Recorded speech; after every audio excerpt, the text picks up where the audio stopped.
Here, Lee, time for breakfast. Oh, what? What that look? That's enough for the wounded, right? Daughters-in-law that don't work are like pigs, right? My mother-in-law said mockingly to me, who was unable to do housework because of a broken wrist. What she held out before me was, to my surprise, food scraps. A plate of banana peels, fish bones, coffee grounds, etc., all jumbled together. I glanced at my husband, who was pretending not to notice and eating a delicious-looking piece of boiled fish. This is just too much. When I raised my voice in protest, my husband put down his utensils and said, Mom is right, isn't she? If you can't do the housework even though you're a housewife, you don't deserve to exist. I was blindsided by his words. My husband and mother-in-law ignored me and resumed eating happily together. I felt miserable, and at the same time, a thought occurred to me. My name is Lee, and I will be 40 years old this year. I'm a stay-at-home mom. I used to live with my husband Ben and our son, who is in 6th grade, in a rented apartment. Currently, we live with my mother-in-law at their house. When we first got married, we lived separately from my parents-in-law in close proximity. But when my father-in-law passed away last year, we started living together. This was Ben's suggestion. My mother-in-law is still very active and does not need nursing care. However, Ben thought it would be lonely to live alone in a big house, so he decided to move in with her. I didn't feel particularly bad about moving in with her. We used to go back and forth a lot before we moved in together, and since her house is in the same school district, I was in favor of moving in with her. And my parents' house is far away, but my brother and his wife live with them there, so there was no problem. Finally, we started living together. My mother-in-law was very supportive of the housework and shared it with me. My son seemed to like my mother-in-law, and I often saw them playing together. To be honest, I was relieved. I was still anxious. I wondered if we would be able to get along even though we were family. That's what I thought. However, when I opened the door, life together was going well. I was glad I took Ben's suggestion. I thought so. But it was 3 months after we started living together that I first felt a sense of discomfort. Mom, I'm sorry. I'm cooking today, so can I ask you to do the laundry? I asked in my usual tone. I'm not feeling well today. I will leave it to you. With that, my mother-in-law plopped down on the sofa and started watching a variety show. I guess there are days like that. I did as I was told and did all the chores. However, the next day and the day after that, my mother-in-law did not do any housework. In the beginning, she would say, I have to go out now. She gave various reasons, such as I'm busy with my things, but gradually, that stopped and she began to take it out on me for no reason at all. I thought it was a little strange at this point, but I did not protest strongly. Up to this point, I have been doing all the housework for 3 people by myself. Although, the addition of my mother-in-law had increased the number of household chores for 4. I did not consider it a particularly heavy burden. But I was naive. She took advantage of the fact that I didn't say anything to her, and she gradually showed her true colors. Lee, I told you to wash all my shoes, didn't I? I also told you to go sell my old clothes, and I asked you to send out my summer greeting cards to all my friends. Why didn't you finish them at all? Oh, I'm sorry. Yesterday and today, we had the parents' meeting of my son's baseball team. When I replied, my mother-in-law glared at me and became angry. Don't make excuses. Just do it now. If you don't go to bed, it will be done by the end of the day. That day was the beginning of my mother-in-law's abuse of me. I was perplexed by the drastic change in her attitude from when we first started living together. And yet, She was still the same kind and good grandmother to my son, so I didn't understand what was going on. I wondered why this had happened and decided to talk to Ben about it. But Ben said, I think it's your fault for being so slow. he would only say in half jokingly. One day, after such a situation had continued, it was the day when, after a while, my son was on a school trip. The day went by quickly, as I was thinking about whether he was having a good time and whether I hoped he came back without any injuries. I was about to take a bath and go to bed when Ben called out to me. Oh, I want some ice cream. Lee, go get me some. The one that's only available at the convenience store. It was 11 p.m. and raining. What? If you want ice cream so bad, why don't you just go get it yourself? As I said this, Ben suddenly shouted out loud. I told you to go. Why can't you listen to me? I had never seen Ben yell before, so I froze in surprise and couldn't move. Then my mother-in-law came after me. You're so cocky, even for a daughter-in-law. You should have just gone shopping like he told you. I was so exhausted by their stares that I put on a jumper over my night clothes and ran out of the house. It was dark outside, and the rain beat hard against my umbrella. I shrank back to avoid getting wet as much as possible and headed for the convenience store. How did this happen? The convenience store was about 10 minutes away from our house, but that was only if I rode my bicycle. It was raining, and I couldn't ride my bike, so it took longer than that. By the time I finally arrived at the convenience store, my pants were soaking wet. I bought an ice cream and left the convenience store. I can't wait to go home, and I want to take a bath again. With these thoughts in mind, I walked faster than when I first arrived. I could see my house soon. That's when it happened. I was sprayed by a car coming from behind, and I jumped in surprise. I quickly put my right hand on the ground. It was a mistake. I felt pain in my wrist like I had never experienced before. As it turned out, I had broken my right wrist. I rushed to the emergency room where I was treated and told that I had broken my right wrist. After treatment, I looked at my phone and saw that I had received a large number of calls from Ben and my mother-in-law. I rushed to call Ben. Hello, Ben. I broke my wrist. I'm at the hospital. Then, Ben opened his mouth and said, Where's the ice cream? What? Oh, ice cream? Sorry, it melted. Normally, I would have thought he would be worried by my health, but he quickly responded. What? What that? I was looking forward to it. You can't even go shopping properly. With that, Ben hung up the phone. I was going to ask him to pick me up. I called Ben several times after that, but he never answered. I called a cab and went home alone, half crying. When I arrived home, both my mother-in-law and Ben were already asleep and did not greet me. I wanted to talk to Ben, so I went to our bedroom. I noticed a sign on the door. Dear Lee, do not open the door. Do not wake me, it said. Feeling miserable, I took a shower and fell asleep alone on the living room couch. The next morning, I awoke to the sound of my mother-in-law's voice.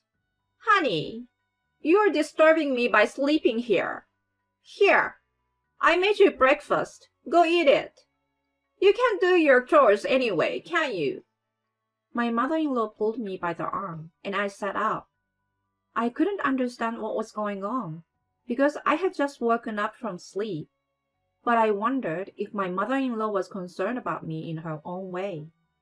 At the dining table, Ben was already there in a suit, poking a boiled fish. Here, Lee. Breakfast is ready. What was presented to me was food scraps. A plate of banana peels, fish bones, coffee grounds, etc. all mixed together. Oh, what is it? What's that face? Isn't this enough for the injured? A wife who doesn't work is like a pig, right? My mother-in-law laughed at me mockingly. I glanced at my husband, who was pretending to be normal and eating some delicious-looking boiled fish.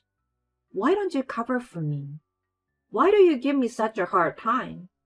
This is just too much.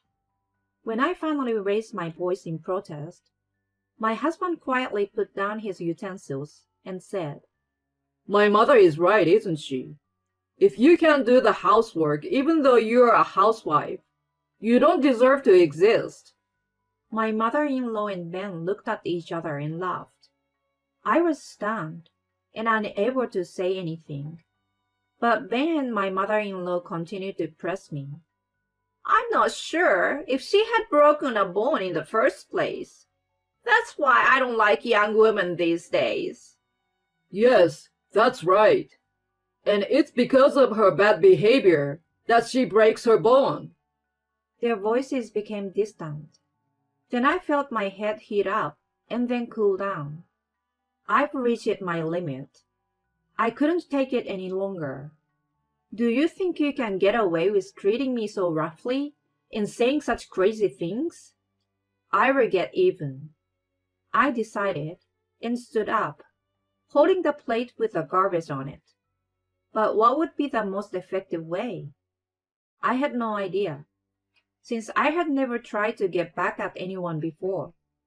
For now, gathering information, I guess, I began to investigate their weaknesses. While doing housework with my broken hand, I searched all over the house while my mother-in-law and Ben were out. I also hired a detective and began to investigate the two of them there.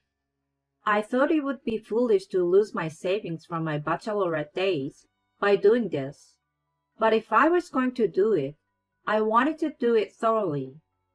I recorded the terrible things that Ben and my mother-in-law had done to me, and waited patiently for the right moment. When my broken bones had almost completely healed, the time for payback came. One morning, my mother-in-law moved from her bedroom to the living room. My mother-in-law's bedroom was on the second floor, and the living room was on the first floor. Inevitably, she had to go down the stairs.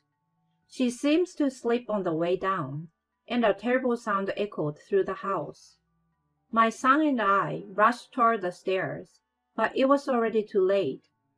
My mother-in-law was lying in a heap at the bottom of the stairs. We rushed to the hospital for treatment, where she was diagnosed with a broken ankle.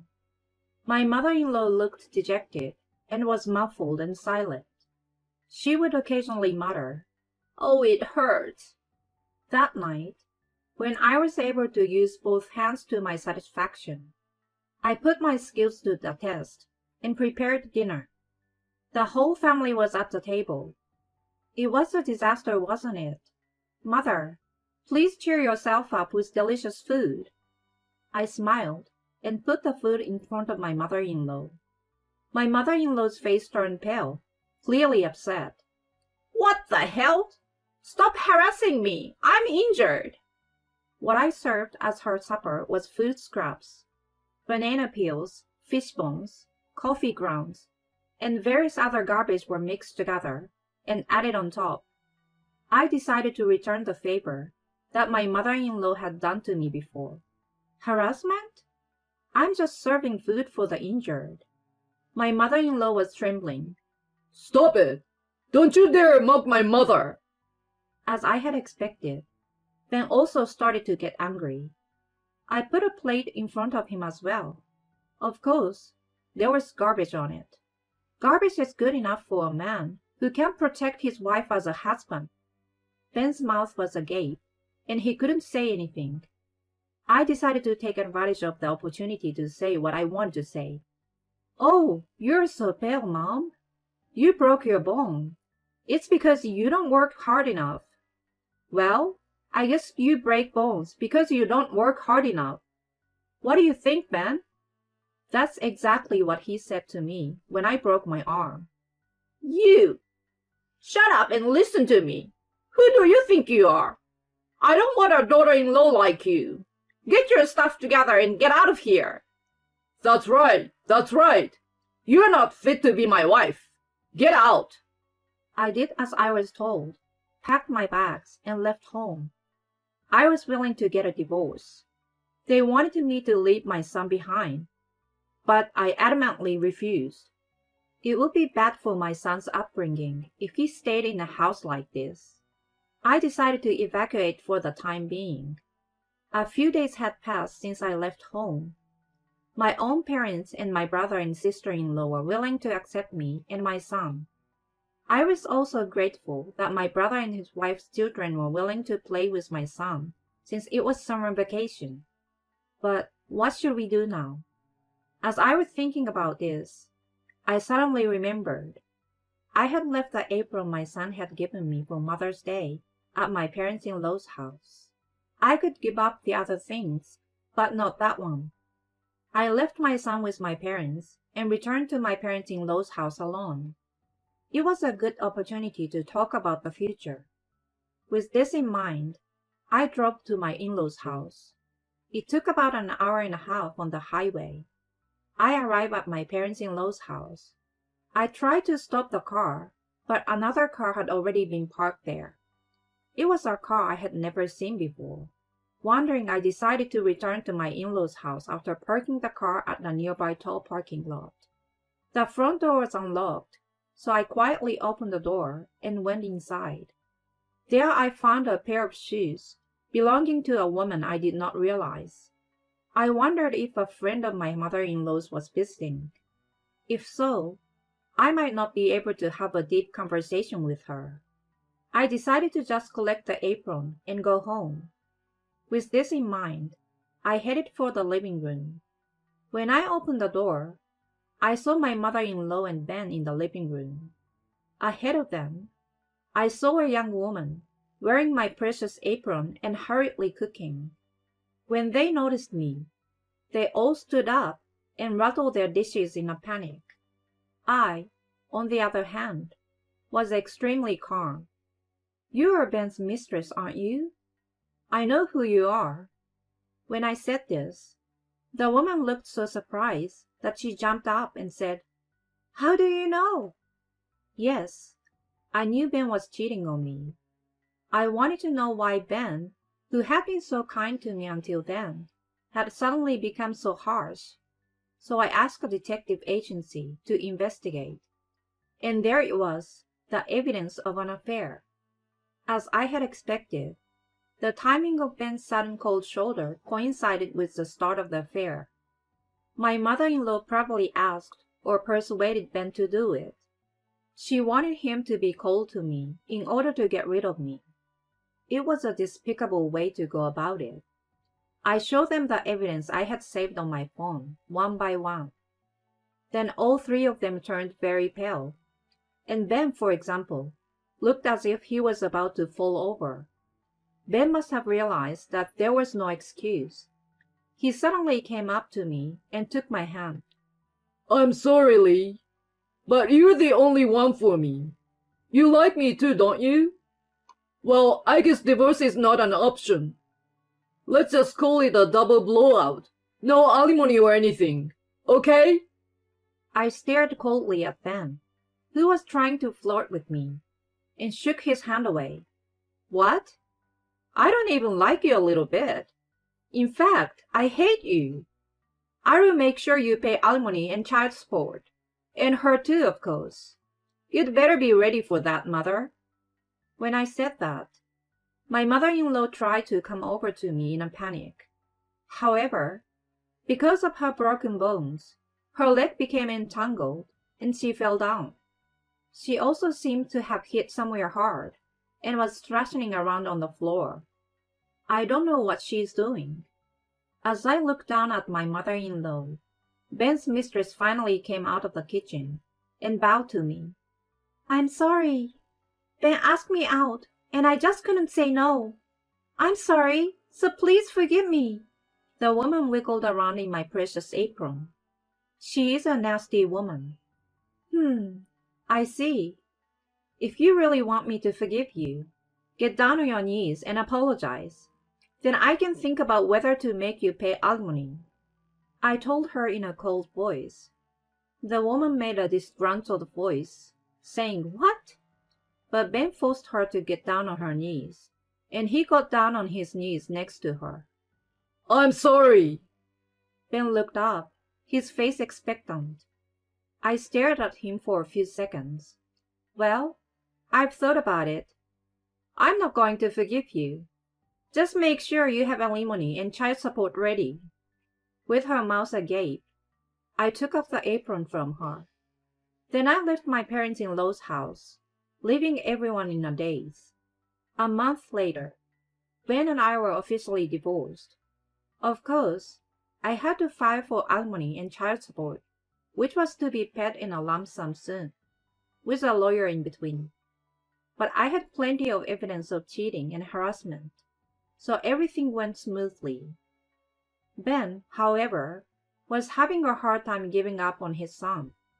He tried to appeal to his son himself to choose him, but it didn't work. Even though his son was in elementary school, he seems to sense an unpleasant atmosphere from Ben and my mother-in-law, and he told him that he wanted to stay with me. He still gets their occasional unsolicited message on his cell phone, but he completely ignores them. Ben and his mistress were having an affair within the same workplace, to my surprise, and they have been many messes since then. According to what I heard, the affair between Ben and the woman had spread throughout the company, and as a result, both had to resign from their jobs. Ben temporarily moved into the woman's place, but since he was unemployed and they both paid alimony to me, they were left living in poverty. The woman, who couldn't stand it any longer, ran off with another man, so they seems to have broken up. Ben returned to his mother's house, but his mother and Ben blame each other for the incident. In a sense, they are like mother and son. They will have to live a lonely life together. They deserve it. Meanwhile, I have started living with my son with the support of my family. I felt sorry for my son to be transferred from the school he had attended for 6 years, so I rented an apartment in the school district, where we had lived until this point, just for a few months until graduation. Recently, he has been able to settle down and get back to a more peaceful life. The other day, I went to an amusement park with my son for the first time in a long time, and he said to me, "Mom, I will protect you from now on." What a kind and gentle boy he is. I hugged my son, who looked embarrassed, and promised myself that I would protect him.